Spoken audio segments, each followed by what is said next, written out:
Hi, everyone.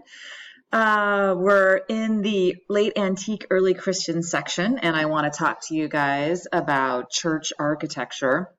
And I'm showing you here a artist's rendition of Old St. Peter's on the left. Old St. Peter's was radically changed in the 16th century. If you take the 1B course, you will learn all about it to become part of the Vatican complex and St. Peter's Cathedral as it exists today.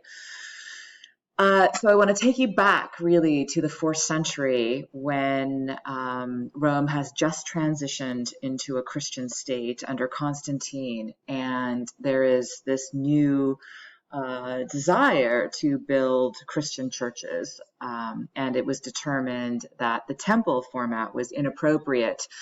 It was too close to the pagan form for the Christians, and Constantine determined he wanted to build a grand cathedral, one at the site where he believed the remains of St. Peter's were buried. Now, of course, this recognition of Christianity dramatically changed architecture for worship.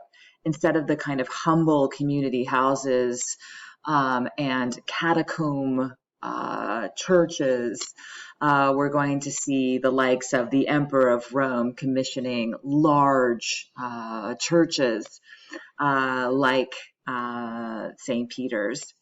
And we're going to see the architects are going to determine that the basilica provided the kind of the best model for the Christian church. And I'm showing you on the right there that Basilica Nova, or the Basilica of Constantine.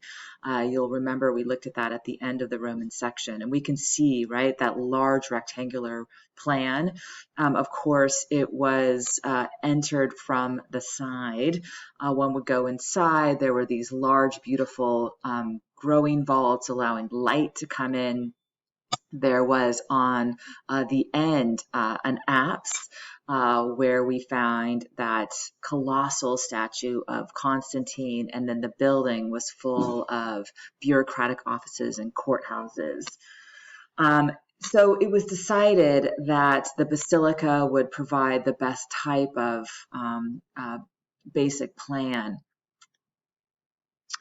And as its model, we see the architects of Constantine going about rendering and kind of changing the basic layout to make this building work for the new function.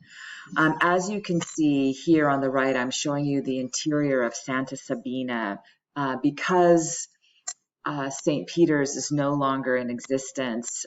This early church built in the 5th century gives us our kind of best idea of what this would have looked like, St. Peter's would have looked like as we kind of entered in.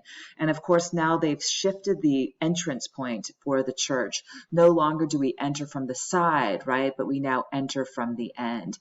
And we have this narthex, this kind of entry point at the long end of the church. And then you come inside and we see this long hall. This is called a nave. Okay, a nave, and it's extra long and extra wide with the kind of central portion that we see here and with these aisles. From the beginning, they expected large crowds of people to come to these churches, really drawn by the relics that are placed there. In this case, of course, the relics of St. Peter, but these churches will also have other relics as well, which will be draws for early Christians. And so we see them come down to this nave, and then we're going to see the addition now of what is called a transept. Okay, a transept. This is a transverse aisle that crosses the nave, that turns the entire basilican structure right now into this form of a cross, making this now a uniquely Christian structure. Then at the end, one will find the apse. This is taken from the original basilica. And now instead of finding a colossal image of the emperor, one will find the altar. Underneath the altar, one will find the relics, remains of the saint. So it's a very interesting kind of repurpose, if you will, of this kind of original building.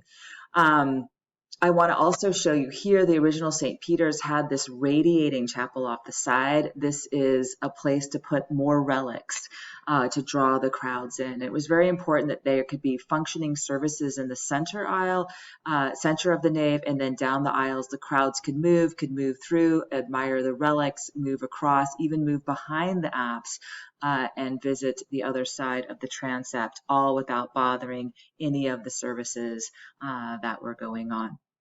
Okay, so that is my basics of Basilican style Christian architecture.